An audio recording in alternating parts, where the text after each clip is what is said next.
Hello, everyone, and welcome back to Easy Everyday English. I'm Lisa. And I'm Rick. Today we're talking about something we all need, but get in very different ways: sleep and our bedtime habits. That's right, and I have a feeling our habits are very, very different, Rick. I'm guessing so. Why don't you start? As a mom of two, what does your evening look like before you finally get to sleep? Oh, it's organized chaos. It starts around 7 p.m. with bath time, then pajamas, then brushing teeth, the whole routine. Right. Then we have story time. I have to read at least 2 books, sometimes 3, and by the time I tuck them in and give them kisses goodnight, it's already 8:30. Wow, that's a lot of work. My bedtime routine involves deciding which show to watch on TV. I can't even imagine that, but the night isn't over for me then. After the kids are asleep, I have to clean the kitchen, pack lunches for the next day. I usually don't get to sit down until 9:30 or 10. So, when do you actually go to bed? When do you hit the hay? I try for 11, but often it's closer to midnight. I'm a classic night owl, but mostly because I have to be. What about you? Are you an early bird? I'm trying to be. I used to stay up really late, but I found that I feel much better when I get up early. So I try to be in bed by 10:30. That makes sense. That's a significant change.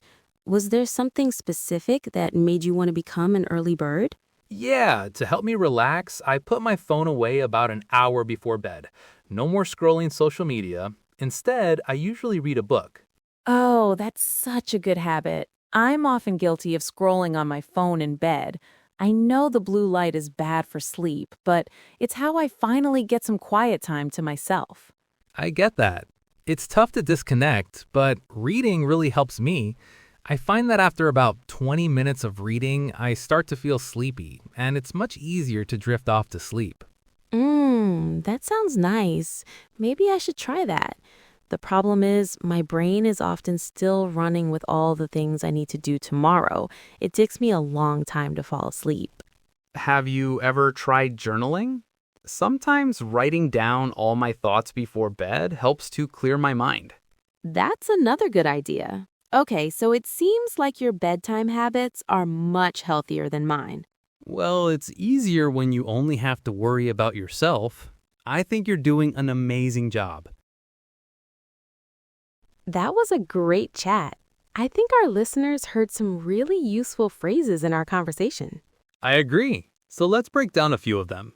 The first one you heard me use was hit the hay. Yes, to hit the hay is an informal idiom. It simply means to go to bed or go to sleep. It comes from a time when people used to sleep on sacks filled with hay.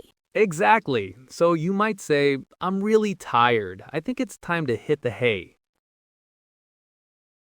Okay, the next phrase was tuck someone in. I said this when talking about my kids. Right. To tuck someone in means to make them comfortable in bed, usually by putting the blankets or covers neatly around them. It's an act of care. For example, a mother might say to her child, "Are you ready for me to tuck you in?" Next up, Lisa called herself a night owl. What is a night owl, Lisa? A night owl is a person who likes to stay up late at night. The opposite of a night owl is an early bird. That's someone who likes to wake up. So you could say, my brother is a night owl. He often studies until 2 a.m. And our last phrase is drift off to sleep. Rick, you used this. I did. To drift off to sleep means to fall asleep gradually and gently. It's a very peaceful and calm way of describing the moment you enter sleep. A perfect example is, listening to the sound of the rain helped me drift off to sleep. Excellent. Now let's practice saying these phrases. We'll say each one and you can repeat it out loud. Ready? Hit the hay. Tuck me in. I am a night owl. He is an early bird. Drift off to sleep. Great job, everyone. Practice using those phrases this week. That's all the time we have for today. Thanks so much for listening to Easy Everyday English. We'll see you next time. Have a great week and sleep well.